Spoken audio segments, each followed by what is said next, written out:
There's a Mishnah in Tractate Makos that mentions that how much of tevel would a person have to eat in order to be obligated and transgress in order to be to receive this punishment.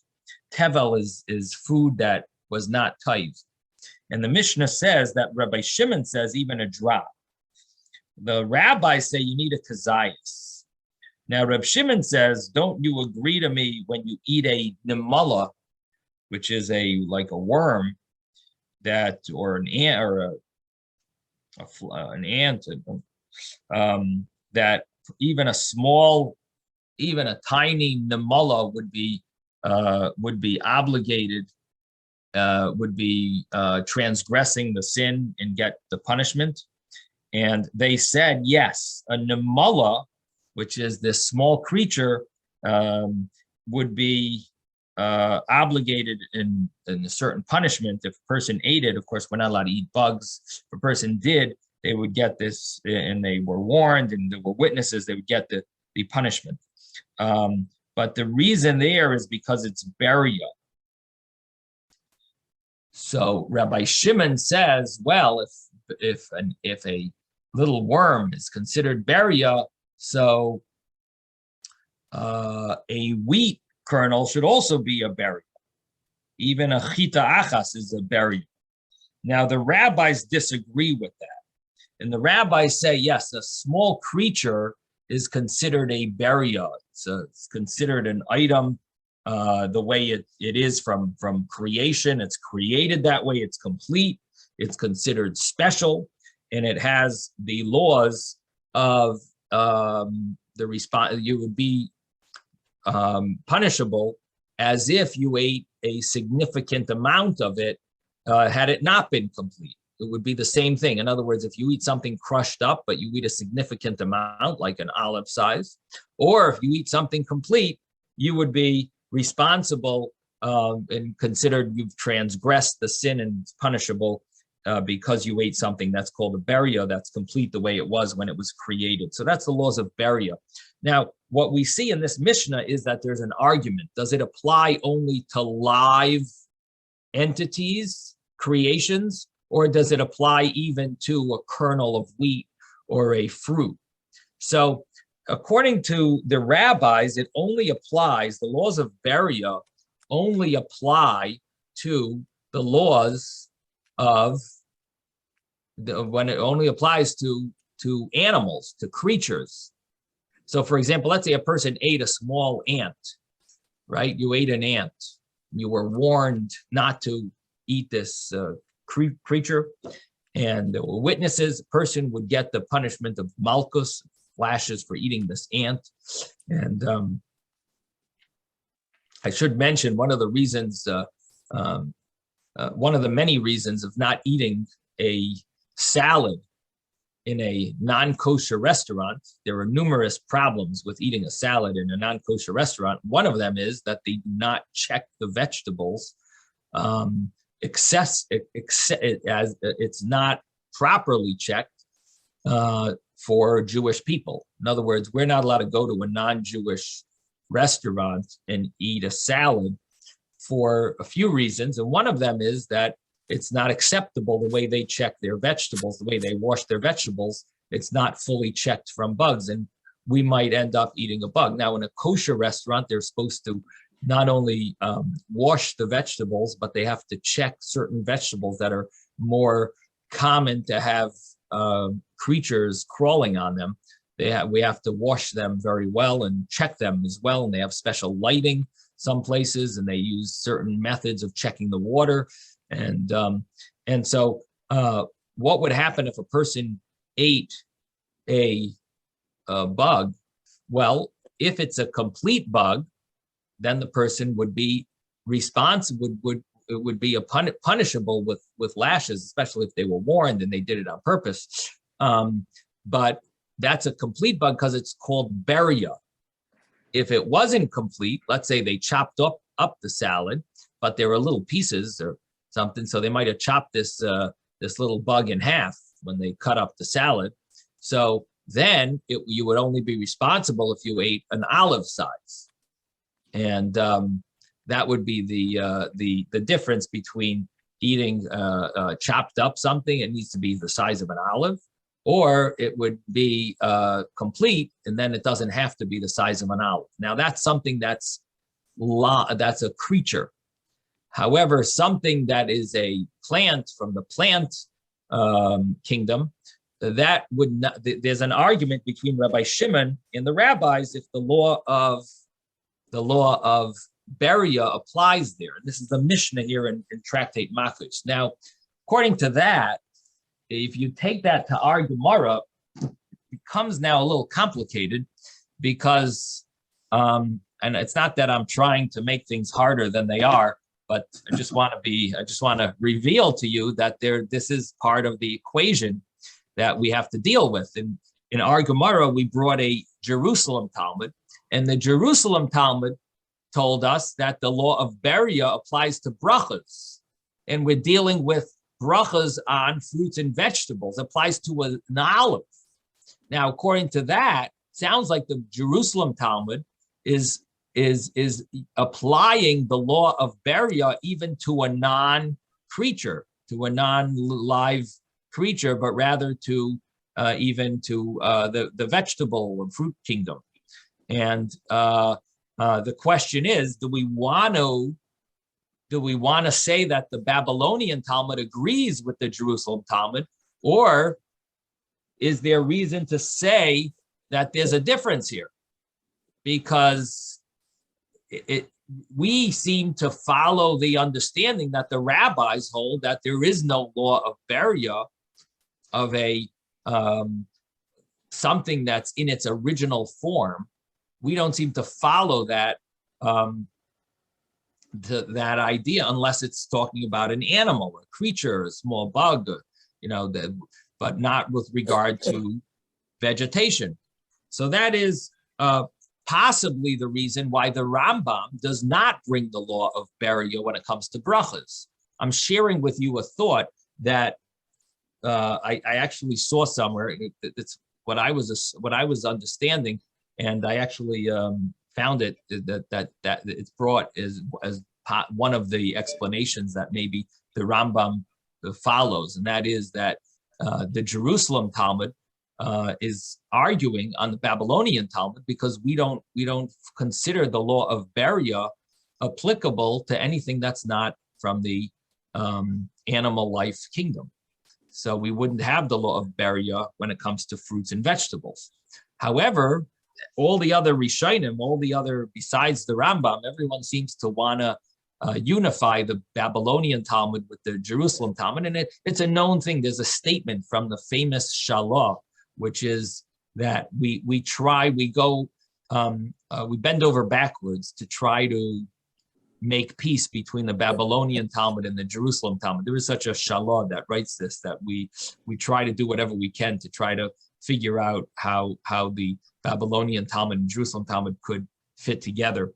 So in order to do that, so Tosfos over here mentioned that we're dealing with the Babylonian Talmud is dealing with a different case than the Jerusalem Talmud. The Jerusalem Talmud talked about a case where the Zayas, the olive, was brought before him when it was complete. The Babylonian Talmud is talking about when the olive was cut up and the pit was removed. And so if the pit was removed, it's brought to him in a way that's not the original form, that would be a reason that you don't have Beria anymore, and you need to have the size of an olive. And that's why Argamar said he ate a large olive that maybe didn't have the pit inside, but he ate a large olive equal the size of a medium-sized olive. The Jerusalem Talmud was talking about a complete olive. And the simple way of understanding the Jerusalem Talmud is that he ate the olive whole. Now, either he spit out the pit. There are different explanations in the commentaries. Either he spit out the pit, but he ate it whole. He recited the bracha on a whole one. Or another option is that he actually ate the pit, even though it's not normally eaten. He actually ate the pit. So there are a number of ways of explaining how the Jerusalem Talmud is talking about, a case where it's different than the Babylonian Talmud. So this is on yesterday's Gemara in the last few days, but I'm just I want to just gather the information that you should know the whole story. So the law of Beria is very interesting that the commentaries want to connect it here, even though we have a Mishnah in Makkos that the rabbis don't hold of Beria when it comes to vegetation, when it comes to fruits and vegetables. So the question really is, that should be bothering all of us, is if the rabbis don't hold of the law of Beria, why do all the commentaries now, even though they want to make peace between the Babylonian Talmud and Jerusalem Talmud, how are they going to connect the law of Beria here with the law of reciting brachos? This is a very strong question. In other words, we normally don't apply the law. So for example, my example of Arla, where fruit is, let's say, less than 3 years old, that example is not really according to halacha, because it fits Rabbi Shimon, but it doesn't fit the rabbis, because Arla, a fruit of Arla, a grape of Arla, is not going to be a beria. It has to be the size of an olive, because it's not an animal, not a creature, it's not a bug. And that's where we apply the law of beria. But so that is a question that should be bothering us. Why are we connecting the laws of brachas with beria when it comes to fruits and vegetables? And that's what all the commentaries seem to want to do. And even in Shulchan Aruch, it connects the laws of beria. Now I see Ben has been holding his hand up for a long time. Ben, what's bothering? One thing is, can you give me a definition of beria? Is it the way it was created? Like from the word bria. Yeah. It's spelled Beis Reish Yud Hey, but it's based on beria, but it's based on the way it is. I added an aleph to it, but that's okay. But the other question was, why does the law of beria not apply to the wheat? To a garin of wheat. Why does you want to know the reason? Only to animals? Because you said the nemala. Yeah, that's a good question. It applies to the ant, but not to the wheat.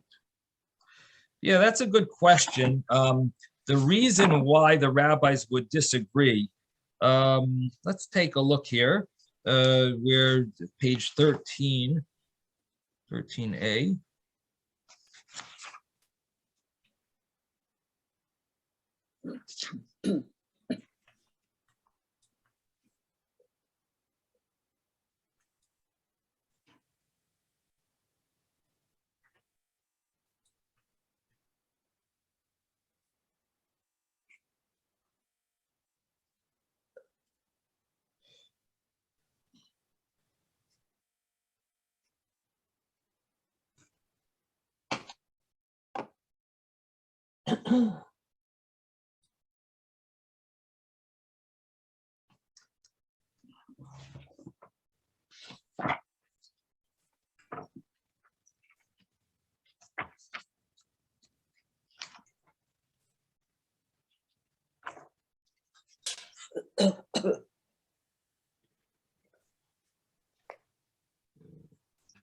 This is like the opposite.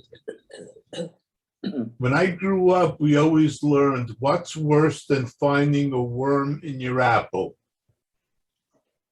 And the answer was finding half a worm. Right. But according to Beria, you're better off finding half a worm. That is true.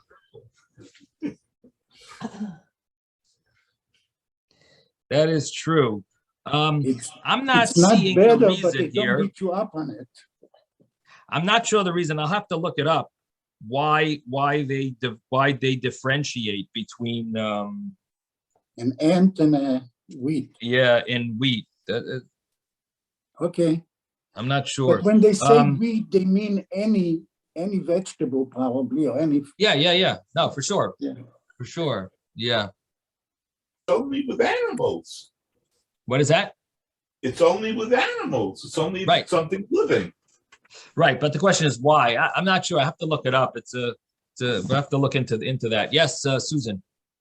I couldn't understand why there's two different understandings, and it says in that the Jerusalem version was rare, and several portions of it were lost.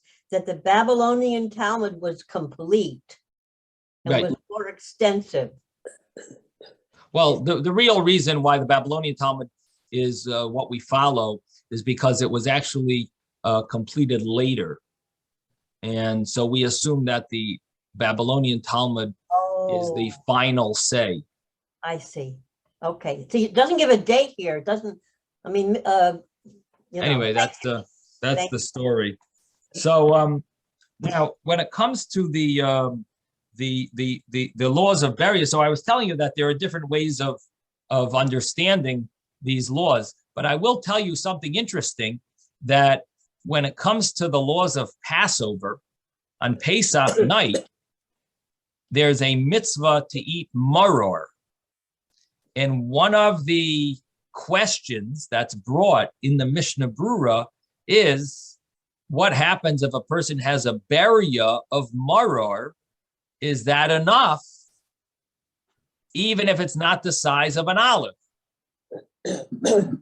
Now, I'm not really sure what you would eat that would be a beria, but it is brought in Shulchan Aruch, and it's brought in the Rebbe Kiva Eger and other places. Mishnah Brura brings it down. This is a shaila brought down, and